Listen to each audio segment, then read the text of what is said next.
toi et Dieu t'étonnera. La première attitude des Israélites devant la manne fut l'étonnement.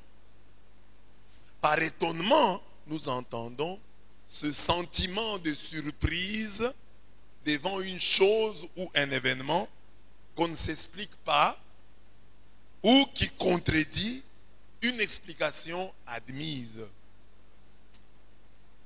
Dans le verbe s'étonner ou dans le verbe étonner, il y a le verbe tonner. Tonner.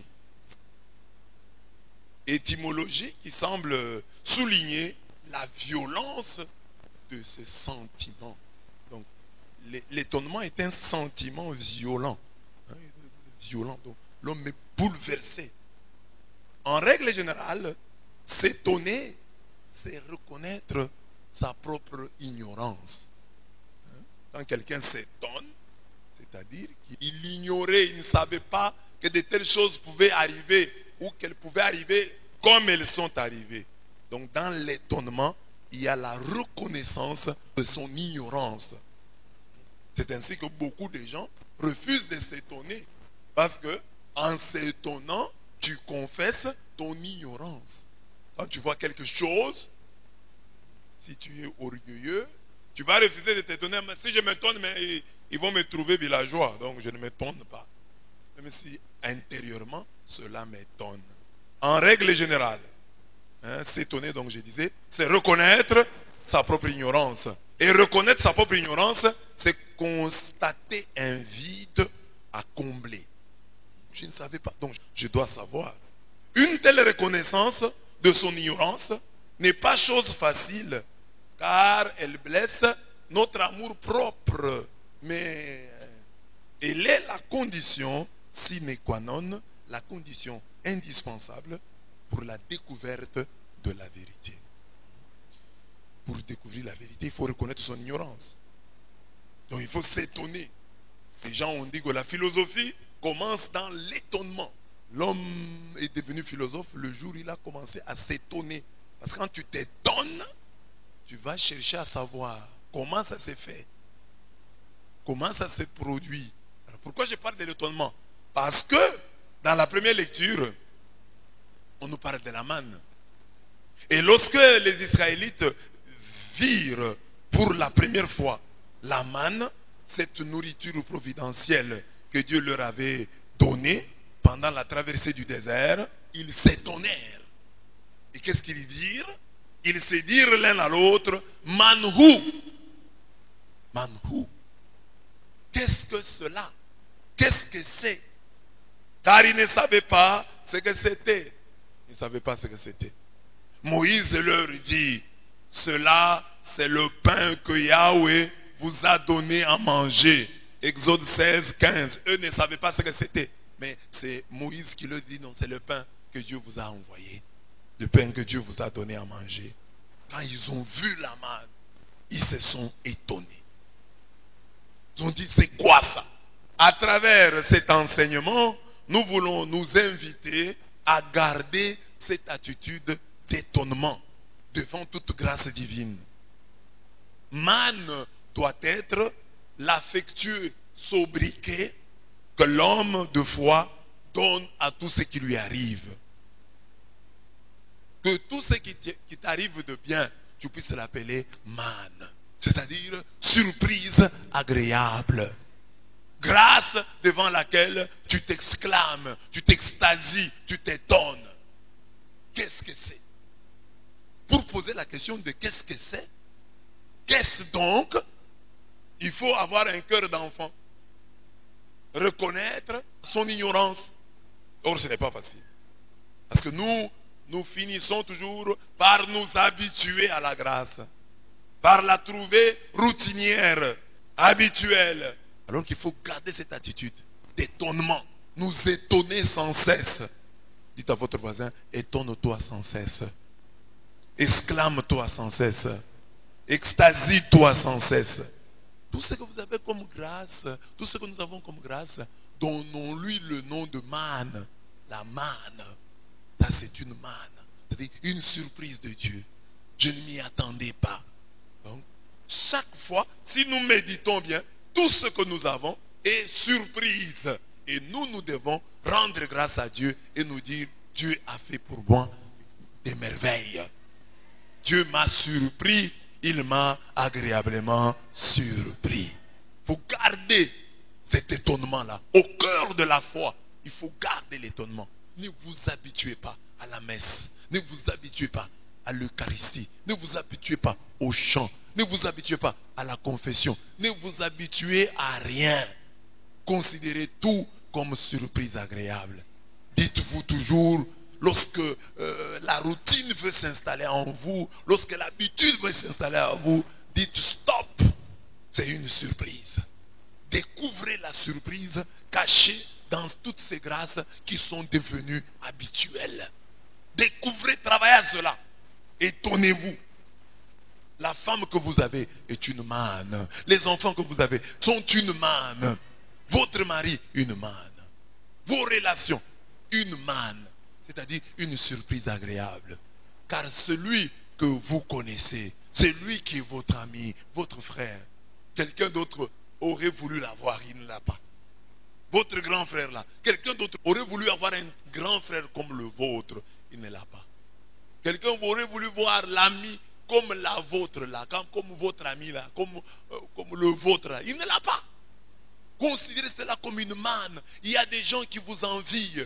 Ils ne vous le disent pas, mais ils vous envient. En regardant votre papa, ils vous envient. Oh, ils ont un bon papa, hein? En regardant votre maman, ils ont une bonne maman, hein? En regardant votre grande soeur, mais vous-même là, vous êtes tellement habitué à la grande soeur, au grand frère, au papa, à la maman, au mari, à la femme, que vous ne voyez plus le caractère surprenant qu'ils portent en eux. Hein? Ça ne vous dit plus rien. Vous êtes tellement habitué. Vous êtes tellement habitué. Mais il est une grâce. Il est et demeure une grâce. Ce mari-là, cette femme-là, elle est et elle demeure une grâce. Hein? Le diplôme que vous avez est une grâce. Même si vous n'avez pas encore trouvé de travail, c'est une grâce. C'est une manne devant laquelle vous devez vous extasier. Que votre foi soit portée par ces sentiments violents, je l'appelle ainsi, d'étonnement. D'étonnement. D'étonnement. Les deux lectures de ce jour nous invitent à nous étonner devant les deux grâces suivantes. Les miracles du désert et la parole de Dieu. Donc la première manne c'est quoi? Je ne prends pas seulement la manne. Je prends tous les miracles du désert, je les considère comme étant la manne. Quelque chose qui devait surprendre continuellement Israël. Je prends tous ces miracles-là. Je dis non, c'est la manne. Et il doit surprendre. Israël ne devait pas s'y habituer. Israël devait se laisser constamment surprendre par ces miracles du désert. Premier point, étonne-toi devant les miracles du désert. Comme nous le savons, le désert est un endroit où la vie est dure. Désert, traversée du désert. Nous n'y voyons plus les viandes, les concombres, les melons de l'Égypte. Les melons, les concombres et les viandes ont disparu. Et nous ne voyons pas encore comment le lait et le miel promis y coulent. Parce qu'on nous a dit, le lait et le miel vont couler dans la terre promise. Et puisque nous ne sommes pas encore arrivés, le lait et le miel promis ne coulent pas encore. Ne coulent pas encore.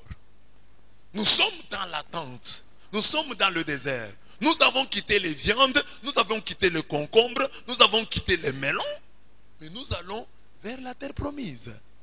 Mais en attendant, nous passons par le désert. Nous passons par le désert. Et Dieu qui est avec nous ne peut pas nous abandonner à notre triste sort. Qu'est-ce qu'il fait? Il dit, bon, en attendant le lait et le miel qui vont couler dans la terre promise, je vous donne quelques miracles du désert pour vous dire que ce que j'ai promis, je le ferai. Vous n'avez pas encore le lait, vous n'avez pas encore le miel, mais vous avez la manne, vous avez l'écaille, vous avez tous les autres miracles. L'eau qui est sortie du rocher, ce sont autant des miracles du désert qui sont des avant-goûts de la terre promise. Dieu vous dit, je vous donnerai la terre promise. Mais en attendant, vous êtes au désert. Traversez le désert. Je vous donne comme avance sur salaire les miracles du désert. Amen. C'est ce que j'ai dit ici. Au désert, Dieu me donne une idée de la terre promise. Le désert est un apéritif. Le désert est un avant-goût de la terre promise. Dans ce sens, on peut à juste titre considérer le miracle de la préservation en Goshen, dont nous avons déjà parlé. Israël était préservé à Goshen. Et le passage de la mer Rouge, nous pouvons les considérer comme des miracles du désert. Dieu vous promet une terre où ruisselle le lait et le miel. Mais Dieu dit, comme avance sur cette promesse, comme avance sur salaire, je vous préserve en Goshen. Les 10 plaies ne vous ont pas frappé. Vous en avez été préservés. Vous traversez la mer Rouge. Comme on disait hier, ces Égyptiens que vous voyez, vous ne les reverrez plus. Ce sont des miracles du désert. Ce sont des avances. Alors, l'incrédulité d'Israël est étonnante, certes, mais elle caractérise aussi nos vies. Car devant les nouvelles difficultés, nous oublions vite les capacités et les merveilles de Dieu. C'est le même peuple qui a vu le miracle de la préservation en Goshen et qui a chanté le Seigneur, qui jette à l'eau cheval et cavalier. C'est le même peuple qui revient à ses vomissures des mécréants, en disant, et ne sommes-nous morts de la main de Yahweh au pays d'Égypte, quand nous étions assis auprès de la marmite de viande et mangeons du pain à satiété. À coup sûr, vous nous avez amenés dans ce désert pour nous faire mourir de faim. Pour faire mourir de faim toute cette multitude. Ils ont dit ça quand ils ont vu les Égyptiens les poursuivants. Ils ont dit ça. Ils disent encore ça maintenant quand ils ont eu faim. Ils commencent à dire, vous nous avez amenés ici pour nous tuer. Mais ils viennent de voir comment Dieu a jeté à l'eau cheval et cavalier. Avant de se plaindre devant la mer Rouge, ils avaient vu comment Dieu les avait préservés en Goshen. Dieu les a préservés en Goshen, ça ne leur a rien dit. Oh, la préservation c'est quoi? C'est peut-être un hasard. Ils ont traversé la mer Rouge. Ils disent, ah c'est quoi? Maintenant ils ont faim. Ils se souviennent de l'Égypte. Nous aurions dû rester en Égypte. Maintenant ici nous souffrons. Dieu qui est riche en miséricorde va céder à ces murmures, à ces récriminations d'Israël. J'ai entendu les murmures des Israélites. Dieu dit, j'ai entendu les murmures. Parle-leur et dis-leur, au crépuscule, vous mangerez de la viande et au matin, vous serez rassasiés de pain. Vous saurez alors que je suis l'Éternel, votre Dieu. Exode 16, 12. Donc, quand vous murmurez, vous avez faim, vous murmurez, Dieu vous écoute. Dieu dit, j'ai entendu les murmures des Israélites. Que Dieu entende tes murmures. Et qu'il te donne au crépuscule la viande et au matin le pain. Alors, pour que tu saches qu'il est l'Éternel, ton Dieu. En Exode 16, 12, Dieu promet ça. Il va tenir parole. Et comme promis, il y eut des cailles. Les cailles sont des petits oiseaux migrateurs d'environ 15 cm de longueur. Elles ressemblent beaucoup aux perdrix, bien que plus petites. Ces oiseaux sont un gibier recherché. Donc dans des hôtels, ça coûte cher. Et c'est ça que Dieu leur donne au désert. Les cailles. Une nourriture rare. Parce que si on dit que ça ressemble au perdrix, je pose la question ici. Qui se souvient de la dernière fois qu'il a mangé une perdrix? C'est rare. Donc Dieu leur donne une viande de qualité au désert. Les miracles du désert, les cailles. Au soir, ils ont les cailles et au matin, ils ont la manne. Dieu fit élever un vent qui les jeta au-dedans et autour du camp des Israélites. Le miracle consista dans le fait d'avoir amené les cailles et la manne en ce lieu-là, en ce moment opportun et en si grande quantité qu'il y en eut pour rassasier plus d'1 million de personnes pendant plus d'1 mois. Israël cherchait de la viande et Dieu lui donna en abondance une nourriture rare accompagnée de manne. Ils ont eu la viande, les cailles, une viande recherchée. Ils ont eu la manne. qui les a étonnés. Mais après quelques jours, ils se lassèrent de la manne, ils se lassèrent des cailles. Vite, le peuple fut lassé par cette nourriture qui, il y a peu, avait provoqué son étonnement. Le peuple perdit patience. Il parla contre Dieu et contre Moïse. Pourquoi nous avez-vous fait monter d'Égypte pour mourir en ce désert? Car il n'y a ni pain ni eau. Nous sommes excédés de cette nourriture de famine. Dieu envoya alors contre le peuple les serpents brûlants, dont la morsure fit périr beaucoup de monde en Israël. Nombre 21, 5 à 6. Le désert est un belvédère, un mirador, un point d'observation établi en un lieu élevé, d'où la vue s'étend au loin. Donc, les déserts devraient te donner une idée. Ah, Dieu m'a donné la viande. C'est un belvédère. Donc, là où je vais, j'en aurai. Dieu m'a donné l'écaille. Je me trouve sur un belvédère, sur un mirador. Il me dit, là où tu vas, je vais faire mieux. Je ferai encore. Le désert, c'est le moment difficile que tu traverses maintenant. Mais en ce moment difficile, Dieu ne t'a pas abandonné. En ce moment difficile, il y a toujours une manne. En ces temps difficiles, il y a toujours des cailles qui te sont données de la part de Dieu. Il y a toujours des surprises agréables qui te disent, Dieu ne t'a pas abandonné. Il marche avec toi. Il marche devant toi. Il marche derrière toi. Il est à ta gauche. Il est à ta droite. Il est en haut. Il est en bas. Il te protège. C'est ainsi que tu as de la nourriture. Tu manges. Malgré les problèmes, il y a des miracles du désert. Tu peux être là, fatigué, tu ne sais pas comment faire. Et quelqu'un t'appelle et t'envoie de l'argent. C'est un miracle du désert. Au désert, il y a des miracles. Au désert, il y a des miracles. Loue Dieu pour les miracles de ton désert. Je n'ai pas de travail. Mais je vois ta main dans mon désert. Je vois ta main dans mon désert. On ne vit pas dans les meilleures conditions. Mais j'ai mangé hier. J'ai bu. J'avais de l'eau aujourd'hui pour me laver. Je marchais aujourd'hui, je suis fort. Je suis arrivé ici. J'ai des chaussures. Et vous savez, Israël, il a marché au désert 40 ans. Ses chaussures et ses habits ne se sont pas usés. Le fait que tu aies une chemise qui, depuis une année, depuis 2 ans, il est toujours en bon état, c'est une grâce de Dieu. C'est un miracle du désert.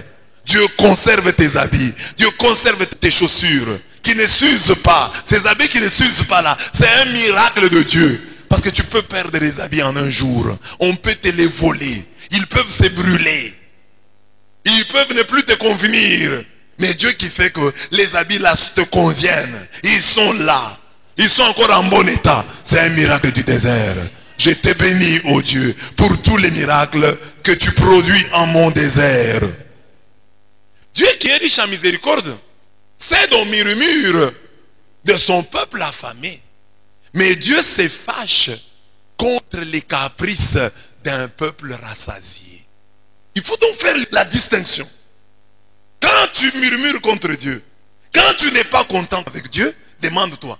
Ce que je fais ici, ce sont des murmures d'un peuple affamé, d'un homme affamé, ou les caprices d'un homme rassasié. Parce qu'il y a des moments où l'homme est affamé, murmure. Là, Dieu entend. Là, Dieu exauce. Mais lorsque Dieu découvre que dans ce que tu fais, dans ton mécontentement, il y a les caprices d'un homme rassasié, d'une femme rassasiée, Dieu t'envoie des serpents brûlants. À la maison, il y a ça. Hein?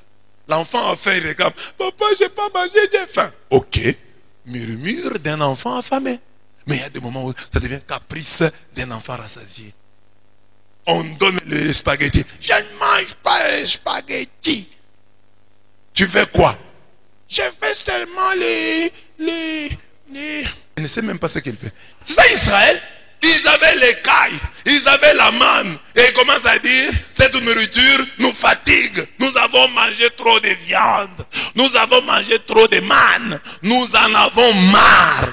Vous en avez marre. Vous en avez marre. Regarde dans ta vie.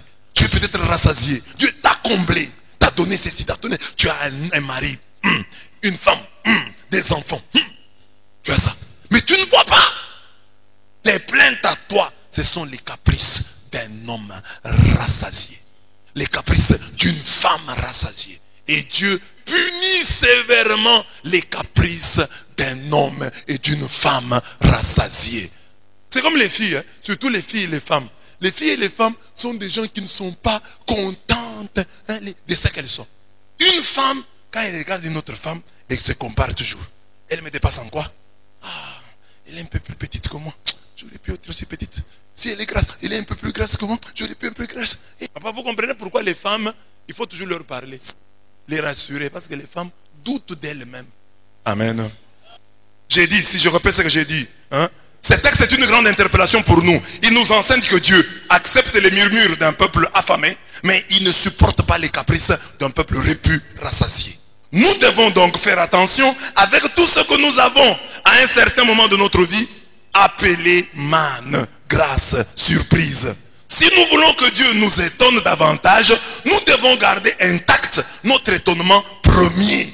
Le vrai combat spirituel réside dans le fait de ne pas nous habituer à la manne, à la grâce. En effet, la grâce, la manne est étonnante, surprenante par nature. Si habitué, c'est en faire une coquille vide. C'est dans ce sens que Dieu en fit le pain quotidien des pèlerins du désert. Dieu leur dit, je vais vous donner une portion journalière. Je ne vous donnerai pas la manne pour 2 jours. Bon, sauf le week-end, comme il y a le sabbat, là je vous donnerai une portion pour que vous puissiez tenir. Mais vous aurez une manne quotidienne. Si vous gardez la manne, elle pourrit. C'était comme ça. Ceux qui en mirent en réserve jusqu'au lendemain, virent leurs provisions attaquées par des vers. Les faveurs de Yahweh ne sont pas finies, ni ses compassions épuisées. Elles se renouvellent chaque matin. Grande est sa fidélité. La manne, c'est le pain quotidien. Lamentation 3, 22 à 23. S'étonner devant la grâce, c'est se renouveler avec elle chaque matin. Mieux, à chaque instant. S'étonner, c'est rendre grâce. Et rendre grâce, c'est poser sur la manne un regard toujours neuf. Un regard toujours jeune. Poser sur la grâce un regard toujours neuf. Renouvelez votre regard sur votre manne, sur votre grâce. Il faut que je regarde cette manne comme je la regardais autrefois. Il ne faut pas que je m'habitue à elle. Je dois la regarder comme étant toujours neuve. C'est ça le combat spirituel. Que le regard posé sur ma grâce ne vieillisse pas. Que ma grâce soit toujours neuve. Que je tremble devant elle comme au premier jour. Que je m'extasie devant elle comme au premier jour. Je l'ai appelée, quand je l'ai vue pour la première fois, man. Man who? Que cet étonnement continue. Amen. La manne, les miracles du désert. Dieu dit, hein, retenons cela, les murmures d'un peuple affamé, Dieu les écoute. Mais les caprices d'un peuple rassasié, Dieu les punit sévèrement. Serpent brûlant. Étonne-toi devant la parole de Dieu. L'évangile de ce matin, c'est la parabole du semeur. Dans cette parabole, même si on parle beaucoup de la diversité des terrains sur lesquels tombe la semence, notre attention doit être attirée sur ces semeurs hors du commun qui sèment à tout vent, sans lésiner, sans calcul, abondamment et follement. Notre Dieu n'ensemence pas les sillons, mais il jette généreusement la semence sur tous les terrains, convaincu qu'il y aura même une graine qui tombera sur la bonne terre. Jésus parle de 4 terrains où tombe la graine. Le long du chemin, la rocaille, les épines et la bonne terre. Nous pouvons être une ville, une province, une université, le long du chemin. Sur la rocaille ou dans les épines. Que sommes-nous? Une paroisse? Le long du chemin? Une paroisse sur la rocaille? Une paroisse dans les épines? Voilà qui explique pourquoi l'évangile ne produit pas les mêmes fruits partout. Ça dépend. Celui-ci c'est le bord du chemin. Celui-ci c'est rocaille. Celui-ci c'est épine. Vous jetez la semence. Ça ne peut pas toujours produire. Mais comme c'est sur la rocaille, ça n'aura pas de racines. Comme c'est dans les épines vont l'étouffer. Comme c'est au bord du chemin, les oiseaux vont venir manger. C'est ainsi que nous sommes différents. La même parole que je vous prêche aujourd'hui, vous pouvez entendre les mêmes mots, mais vous ne la recevez pas de la même manière. Il y a quelqu'un qui ce matin est une terre fertile. Cette parole, il va l'utiliser. Cette parole va changer sa vie. Cette parole va le marquer. Et toute sa vie en sera transformée. Il y a des gens comme ça. La même parole. C'est ainsi que Dieu dit, au dernier jour, les gens nous jugeront. Ceux qui ont écouté la même parole que nous, ou une moindre parole que celle que nous avons reçue, ils nous jugeront. Il dit, mais vous avez reçu plus.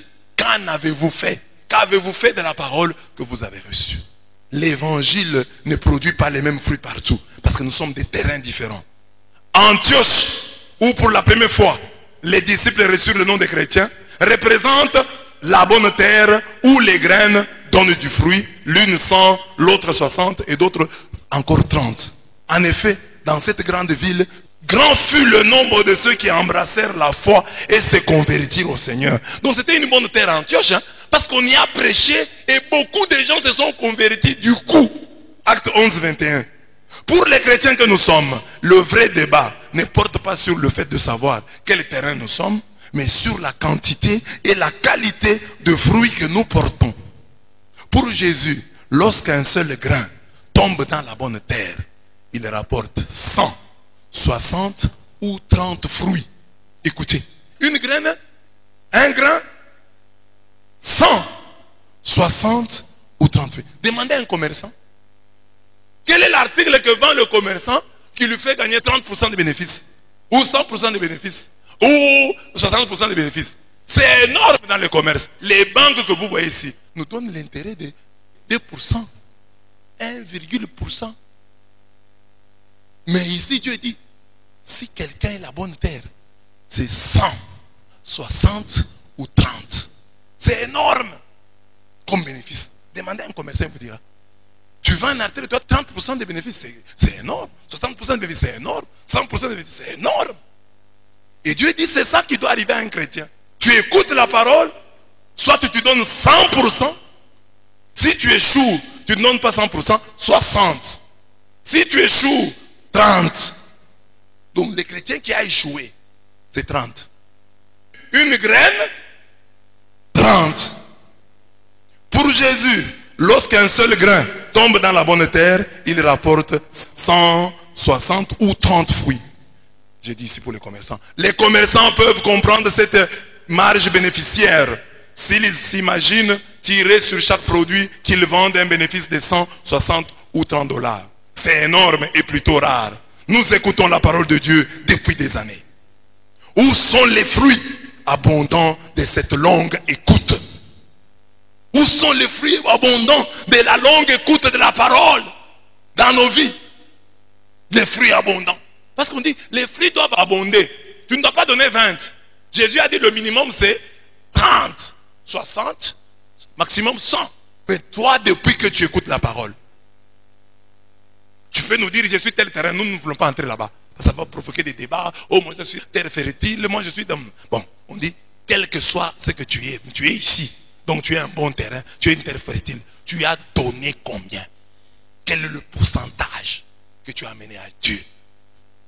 Où sont les fruits abondants de cette longue écoute de la parole de Dieu? C'est donner devant la grâce, rendre grâce pour la parole, c'est produire des fruits. Nous connaissons ces paroles célèbres de notre Seigneur. Gardez-vous des faux prophètes. Ils viennent à vous en vêtements de brebis, mais au-dedans, ce sont des loups ravisseurs. Vous les reconnaîtrez à leurs fruits. Cueille-t-on des raisins sur des épines ou des figues sur des chardons? Tout bon arbre porte de bons fruits, mais le mauvais arbre porte de mauvais fruits. Un bon arbre ne peut porter de mauvais fruits, ni un mauvais arbre porter de bons fruits. Tout arbre qui ne porte pas de bons fruits est coupé et jeté au feu. C'est donc à leurs fruits que vous les reconnaîtrez. Matthieu 7, 15 à 20. Si les signes accompagnent les croyants, les fruits permettent de les identifier et de les authentifier. Les signes accompagneront les croyants. Les miracles les accompagneront. Mais les fruits les authentifieront. Quels sont les signes qui t'authentifient et qui t'identifient comme chrétien? J'ai écouté cette parole, je suis devenu pardonneur, je suis devenu pardonneuse. J'ai écouté cette parole, elle m'a rendu généreux, elle m'a rendu généreuse. J'ai écouté cette parole, oh, elle m'a donné la pureté. Je suis devenu un homme d'alliance, je suis devenu une femme d'alliance. Il y a des choses que je ne fais plus parce que j'ai écouté la parole. Si je n'avais pas écouté la parole, je ne sais pas. C'est ça qu'un chrétien doit dire. Heureusement que j'étais à la messe ces jours-là. Et heureusement qu'on a prêché ça. Parce que depuis qu'on l'a prêché et que je l'ai entendu, ma vie a été transformée. C'est ça, rendre grâce pour la parole reçue. L'action de grâce pour la parole reçue, c'est la conversion. Quelle parole a changé ta vie? Tu peux être chrétien, hein? Tu ne sais pas à quel moment tu as changé. Parce que justement, tu n'as pas changé. Parce que tu n'as pas changé. Tu poses de temps en temps des actes, mais tu n'as pas changé. Tu peux être de temps en temps généreux, mais tu n'as pas changé. Changer, c'est autre chose. Changer, c'est-à-dire donner à sa vie une autre orientation. Faire, par exemple, de la générosité une alliance avec Dieu. Pas dire non, bon, de temps en temps, moi aussi, j'aide les gens. Non, c'est pas ça que Dieu te demande. Que de temps en temps, tu pries. Que de temps en temps, tu offres. Que de temps en temps, tu pardonnes. Non! Tu as écouté la parole, sois pardonneur. Tu as écouté la parole, deviens joyeux. Tu as écouté la parole, vis bien avec ta femme. Vis bien avec ton mari. Pourquoi? Oh, la parole que j'ai écoutée ce jour-là m'a changé. Tu as écouté la parole, sois soumise à ton mari. Que ton mari te demande, ma femme, comment est-ce que ce changement? Non. Remercier l'enseignement de mercredi. Mercredi, j'étais à la messe. Dieu m'a dit ceci. Cette parole m'a bouleversé. Et le mari remarque, oui, justement, femme, depuis mercredi, j'ai vu que tu as changé. Voilà les fruits de la parole. Si tu n'as aucune parole qui a chamboulé, qui a chambardé, qui a bouleversé ta vie, donc tu ne donnes pas des fruits. Où sont les fruits de ta parole dans ta vie? Qu'est-ce qui a changé? Tu peux avoir changé parce que ton mari se fâche, parce que tu as eu peur de perdre ceci ou cela. Mais si tu peux dire, j'ai changé parce que j'ai écouté ce message. Voilà les fruits de la parole. Les faux prophètes, les vrais prophètes, vous les reconnaîtrez à leurs fruits. Et si le diable imite les signes, le diable peut faire des miracles. Les miracles de la foi. Il lui est impossible d'imiter d'un bout à l'autre les fruits, les qualités, les vertus de l'esprit. Le diable ne peut pas imiter. Le diable ne peut pas imiter la générosité. C'est impossible. D'un bout à l'autre, non. Il peut poser un acte apparemment de générosité. Mais le diable devenir généreux, non. Parce que les miracles, justement, sont sporadiques. Mais les fruits restent attachés à ta vie. Le diable peut imiter les miracles, mais le diable ne peut pas imiter les fruits de l'esprit. D'un bout à l'autre, il peut un jour paraître joyeux. Mais vous verrez, la femme, le monsieur qui fait semblant d'être joyeux un jour. 2 jours après, vous allez découvrir sa vraie nature va apparaître. Il est impossible d'imiter d'un bout à l'autre les fruits de l'esprit. Impossible. Ou bien tu es ce que dit le fruit, ou bien tu ne l'es pas. C'est ainsi que vous voyez même à l'église des gens qui essaient de faire des choses. Mais ils ne sont pas convertis. Ils essayent de faire des choses. Ils peuvent faire aujourd'hui. Aujourd'hui, je m'étais. On me fait la remarque que je parle trop. Je m'étais aujourd'hui. Il va se taire aujourd'hui. Mais quand il va reprendre la parole, la semaine prochaine, il va même récupérer tout le bruit qu'il n'avait pas fait hier. Elle n'a pas changé. Elle s'est tue. Elle n'est pas devenue silencieuse. Elle s'est tue. Il n'est pas devenu généreux. Il a donné. Il n'est pas devenu un homme de prière. Mais il a prié ce jour-là. Mais ici, la conversion, c'est devenir un homme de prière. Devenir généreux. Devenir pieux. Devenir joyeux.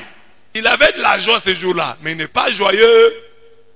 Si les diables imitent les signes, les miracles de la foi, il lui est impossible d'imiter d'un bout à l'autre les fruits, les qualités, les vertus de l'esprit. Saint Paul parle du fruit de l'esprit. Il dit le fruit de l'esprit est amour, joie, paix, patience.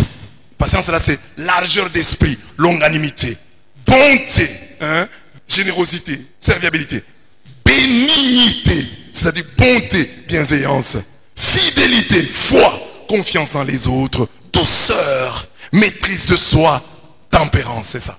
Il y a donc 9 saveurs de l'unique fruit de l'esprit. Parce que Paul dit le fruit de l'esprit et le fruit au singulier. Et j'ai dit que c'est très beau qu'il ait dit ça. Parce que sinon, comme chrétien, on allait commencer à dire non, j'ai l'amour, mais je n'ai pas la joie. Moi, j'ai la joie, mais je n'ai pas l'amour. C'est ça le fruit que moi j'ai. Je manque, c'est le nom. Il a dit le fruit, c'est-à-dire un fruit. Ou tu l'as ou tu ne l'as pas. Et le fruit là a 9 saveurs. Il a 9 goûts. L'amour, la joie, la paix, la patience, la bonté, la bénignité, la fidélité, la douceur, la maîtrise de soi. Le fruit. Un chrétien ne peut pas dire, moi j'ai la maîtrise de soi, je n'ai pas la joie. Non.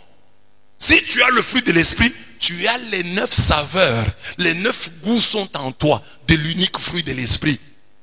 Donc tu vas être amoureux, joyeux, pacifique, patient, bon, bienveillant, fidèle, doux, maître de toi-même, donc tempérant. Ces 9 saveurs du fruit de l'esprit peuvent nous aider à savoir si nous sommes la terre fertile où tombe le bon grain. Nous allons exprimer ces goûts du fruit de l'esprit par des périphrases. L'amour. Alors je pose la question, j'ai fait une périphrase. Lorsqu'on est la bonne terre, on ne peut être perçu comme étant haineux, rancunier, jaloux, grincheux. Grincheux, c'est-à-dire qui est habituellement de mauvaise humeur, d'un abord désagréable. Donc tu dis que la sémence de la parole est tombée dans la bonne terre. Mais les gens à l'université, partout où tu vis au quartier, les gens disent, c'est un haineux, il est rancunier, c'est un grincheux, il est d'un abord difficile. Non! Quand tu produis le fruit de l'esprit, après avoir écouté la parole, les gens vont dire, il est aimant. Il n'est pas rancunier, il est bon. Amen. Une bonne terre porte les autres sans discrimination. Elle a un sol et un sous-sol riche. Il s'agit là du fruit de l'amour. On ne doit pas dire d'un homme que la parole étonne qu'il est triste, qu'il est mélancolique, qu'il est plein de soucis, qu'il est pleurnicheur. La joie doit être la marque d'un chrétien. On doit voir, il est joyeux. Il est joyeux. Pas aujourd'hui. Parce qu'il y a des gens qui veulent être le centre du monde. Quand lui est joyeux, vous tous devez être joyeux. Quand lui est triste, soyez aussi triste avec lui. Mais il y a des gens qui sont joyeux. Chaque jour, il est joyeux. Vous vous demandez même est-ce qu'il a des problèmes. C'est ça. C'est ça qu'il faut être. Il ne faut pas être un homme d'humeur et d'humour. Hein? Quand tu es d'humeur, alors là, tu fais de l'humour. Les gens, tout le monde rit parce que toi aussi tu es content. Mais le jour où tu ne veux pas rire, et c'est ça qui est constant dans ta vie. Et je ne veux pas rire aujourd'hui. Et cela a été favorisé aujourd'hui par le cache-nez. Il y a des gens qui étaient déjà tristes, mélancoliques, qui refusaient de sourire tous ces temps. Mais maintenant avec le cache-nez, ils en ont profité. Vous les verrez chaque jour porter le cache-nez, même quand ils sont seuls dans les véhicules. Pour cacher leur tristesse, leur colère, leur mélancolie. Hein? Vous savez la joie qu'on a d'avoir un homme souriant, une femme souriante, ça fait du bien d'entendre les gens rire. Le rire, le sourire donne confiance. Vous allez quelque part, vous trouvez une personne qui rit, ça vous rassure. Donc je peux lui parler. Mais quelqu'un qui ne rit pas, vous allez même perdre votre latin. Vous arrivez là-bas, le français part. Souriez, vous gagnez. Le sourire est toujours gagnant, va vous apporter quelque chose de plus. La joie est le gigantesque secret des chrétiens. On ne doit pas dire d'un amoureux de la parole qu'il est conflictuel. Là je parle de la paix. Qu'il est problématique. Un auditeur de la parole doit être un homme pacifique, pacificateur. L'écoute de la parole divine doit nous donner des épaules assez larges pour supporter les peines, les contrariétés et les souffrances. Ça, c'est la patience. Celui qui a des oreilles pour entendre ne doit pas avoir une réputation d'égoïste, de chiche, de ladre, de radin, de pingre. Donc, ça, c'est la générosité. Une des saveurs du fruit de l'esprit, c'est la générosité. Celui qui lit et médite la Bible ne doit pas être un méchant, un cruel, un sorcier. Il doit être aimable, compréhensif, indulgent. Bénignité, bienveillance. La mendication du livre de la manne cachée doit nous donner une grande confiance dans les autres et surtout dans le tout autre qui est notre Dieu. Fidélité, foi, confiance dans les autres. À ces qualités, on doit ajouter la non-violence, la douceur et la discipline de la vie, la tempérance, la maîtrise de soi, la chasteté. Ceux dont les cœurs sont des mauvais terrains peuvent donner à un certain moment l'impression d'être vertueux et de tenir ses fruits. Mais on finit toujours par les dénicher. Le temps et la proximité, par la force du discernement, finissent toujours par révéler leur véritable nature. Donc quand tu n'as pas les fruits, tu ne l'as pas. Tu peux forcer pendant un temps et nous donner l'impression que tu en as. On t'attrapera.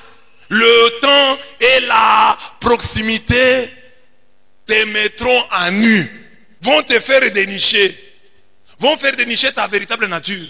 Le temps et la proximité. C'est pourquoi le Seigneur Jésus parle des loups ravisseurs portant des vêtements de brebis.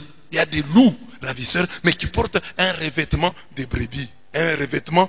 Les vêtements, on finit toujours par les enlever. Les vêtements, on finit toujours par les changer. Ce que tu portes aujourd'hui, tu vas l'enlever. Il fera chaud. À un certain moment, tu enlèveras. Ces vêtements-là deviendra sale, tu l'enlèveras. Tu ne le porteras pas éternellement. Les vêtements, on finit toujours par les enlever, par les changer. Si cette entreprise ou cette œuvre vient des hommes, elle se détruira. Mais si elle vient de Dieu, vous ne pourrez la détruire. C'est là qu'on voit d'ailleurs les faux chrétiens. Parce que, prenons les cas. Aujourd'hui, nous prions ici. Christian est là, il est chrétien. Papa Mégé est là, il est chrétien.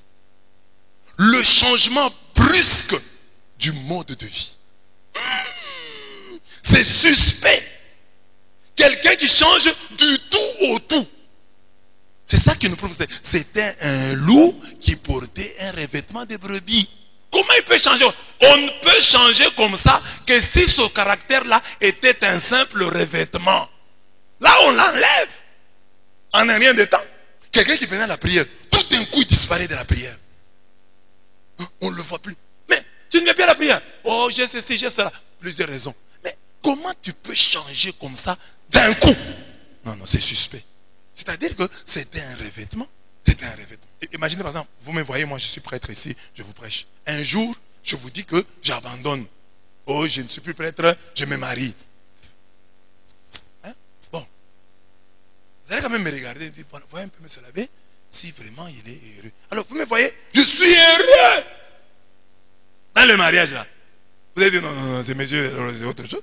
Il faut que même si j'ai quitté, quand vous me regardez, vous dites, non, il regrette. Comme ici, nous sommes à la prière. Tes frères sont réunis. Depuis un mois, on ne te voit pas. Mais tu es épanoui. C'est que c'était un revêtement. Tu nous trompais. Tu nous trompais. Les circonstances peuvent faire que tu te retrouves ailleurs. Mais on doit sentir quand même que cet homme, non, non, il a perdu quelque chose. Il regrette. Non, épanoui. Si cette entreprise ou cette œuvre vient des hommes, elle se détruira. Mais si elle vient de Dieu, vous ne pourrez la détruire. Les fruits par lesquels les vrais serviteurs de Dieu s'identifient sont marqués du sceau de l'alliance. Ce n'est pas des choses que tu fais sporadiquement. Les sceaux de l'alliance. Je faisais ça hier, je fais ça aujourd'hui, je ferai ça demain. C'est ma vie. C'est ma vie. C'est comme ça que je suis. C'est ma vie. Je ne peux pas changer. C'est ma vie. Quand l'homme étonne Dieu avec ses fruits qui demeurent, Dieu l'étonne à son tour en exaucant toutes ses prières. C'est ça. Ce n'est pas vous qui m'avez choisi, mais c'est moi qui vous ai choisi et vous ai établi pour que vous alliez et que vous portiez du fruit et que votre fruit demeure, afin que tout ce que vous demanderez au Père en mon nom, il vous le donne. Jean 15, 16. Jean 15, 16. Nous voulons expérimenter Isaïe 2, 2 à 3. Il arrivera dans la suite des temps que la montagne de la maison de Yahweh sera établie en tête des montagnes et s'élèvera au-dessus des collines. Alors toutes les nations afflueront vers elle. Alors viendront des peuples nombreux qui diront, venez, montons à la montagne de Yahweh, à la maison du Dieu de Jacob, qu'il nous enseigne ses voies et que nous suivions ses sentiers.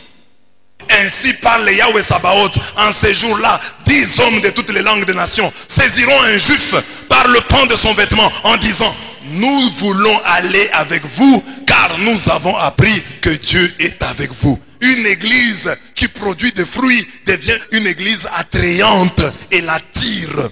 Chaque chrétien a la capacité d'attirer au moins 10 hommes de toutes les langues des nations. Ils vont le saisir par le pan de son vêtement en lui disant, nous voulons aller avec vous car nous avons appris que Dieu est avec vous. Nous voulons aller avec vous car nous avons appris que Dieu est avec vous. Pour que le Seigneur exauce notre prière et nos vœux, étonnons-le par notre attitude vis-à-vis de cette manne qui est sa grâce multiforme et par notre écoute fructueuse de sa parole. Étonnons Dieu et Dieu nous étonnera. Exclamons-nous devant la manne, que la manne reste manne. Que ce qui t'a étonné autrefois continue à t'étonner, ne change pas. Reste étonné. Et une fois que tu sauras t'étonner, Dieu t'étonnera. Ne nous habituons pas ni aux enseignements, ni à notre pasteur, ni à nos frères et sœurs. Regardons la parole de Dieu, les enseignements, notre pasteur, nos frères et sœurs à l'église, comme une surprise agréable de Dieu. Comme une manne devant laquelle constamment nous avons le devoir de nous extasier. Si nous faisons ainsi, Dieu voyant que nous nous étonnons, nous étonnera encore. Car il dit, à celui qui a, on donnera. À celui qui s'étonne, on donnera l'occasion de s'étonner encore. Alors maintenant, c'est ça l'autre devoir. C'est ça le combat spirituel. Que je ne m'habitue pas. Que je sois capable de m'étonner. Ah, dans ma paroisse, on nous donne les papiers chaque jour. Ça, c'est quand même un miracle. Que Dieu vous bénisse.